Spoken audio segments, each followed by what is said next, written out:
The market tries to sell off, but the bulls won't have it. How high can we go? This is Invest with Jacob.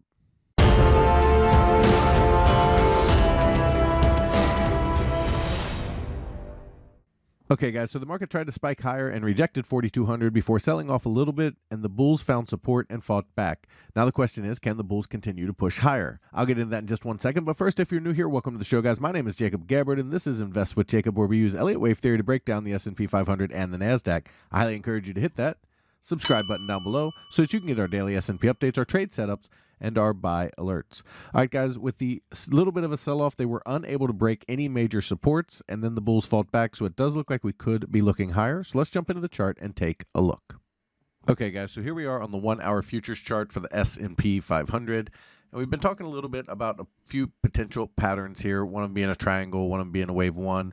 But as we continue to look at this and the bulls continue to fight, it does look like the possibility of a wave 3 is here. And if you look at it from the bottom, you would have a leading diagonal that ended here for wave 1, this being wave 2, and then wave 3 continuing up to the upside here would typically target the 1236 extension of waves 1 and 2, which is the 4228 area on the futures chart. It's poked over the 1.0, which is the minimum target. So 4173 was the minimum target. They kind of touched it here, pulled back, poked above it, tried to pull back here, and are still fighting higher for the bull move. And so if this is going to be a 1, 2, 3 scenario, we would expect them to try to continue toward this 4228 area in a typical wave 3 of 3. However, they don't have to do that, as they have hit the 1.0, which is the minimum required target.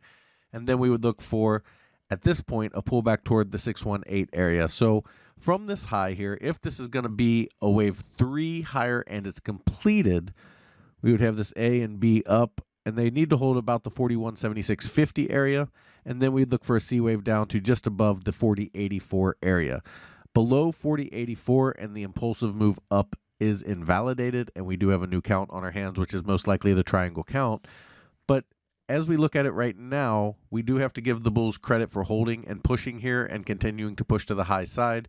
We have been looking for a pullback because of this 3-wave move, or this group of 3-wave moves in this leading diagonal here. And that doesn't typically resolve in a bullish move overall. And we hit the 1.0, which is a typical target for a C wave, but they have continued to hold and poked higher for a new high. So back over this high that they made on Friday at about 41.89, and specifically over this high right here at about 42.10. And we should be on our way to 42.28 to complete wave 3 of 3, and then look for a pullback towards 41.18. However, if they cannot push through this 41.89 high or this 42.10 high, and they have made a little A-B setup, we would expect a C wave down toward the 618 area, and then our next move would push us toward 42.63 to the high side after that. So those are the two bullish moves we would expect: either a more direct move to 42.28, 42.30 in that area, and then a pullback, or this ABC down that holds 40.84. Now, the alternate is that if we're in a bear count or starting a pullback, I would expect 40.84 to hold the immediate bullish counts as we just talked about. But if 40.84 breaks the 618 extension of waves 1 and 2, then we would be looking for a deeper pullback into the 39.50 area for the triangle count, or even the wave 2 count, where we would look for a bigger A, B, C down, okay, into that 39.50 area, where we'd expect support to hold, and then look for the next move higher. The overall issue I have is, one, this is very overlapping for a wave 1, so it would have to be the leading diagonal, and diagonals rarely play out. So I do have an issue with this overall count moving directly higher in a bullish fashion. However, I can't argue with price, and price has been pretty bullish overall. It also is pretty high for the D wave or a wave 1 or a wave 2. So there are issues really with any of the counts that we're looking at, but really our parameters are kind of in place. Hold under this 42.10 high and break 40.84, and we should expect the 39.50 area for an overall pullback. Hold the 40.84 area, and we should expect a direct move toward the 42.63 area. So overall, we do have 40.84 as a pretty strong barometer of the bullish move. As long as we're above that, pressure is up and the market is bullish. Over on the NASDAQ, while not a perfect structure, the NASDAQ has played pretty much by the rules. The move up is a pretty clean 5-wave move that moved just above the 2.0. Then we got a clean A wave down and a pretty overlapping pattern, which you would expect. Now the question is this the B wave up? And then we get C down toward that 12,831 area, or do we have more high side to go?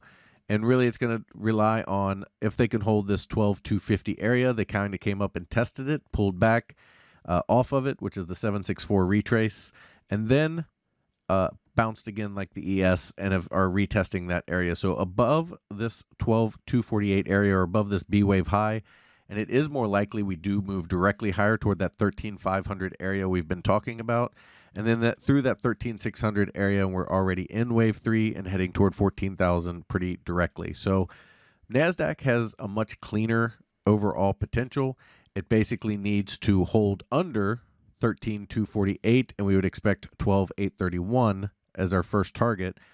And if they cannot hold through under the 13,248 area, we would expect them to take out this high and push toward the 13,500 area. Guys, if you love the information I put out in these videos and you want real-time market updates from me, you need to check out investwithjacob.com. There's a link down in the description.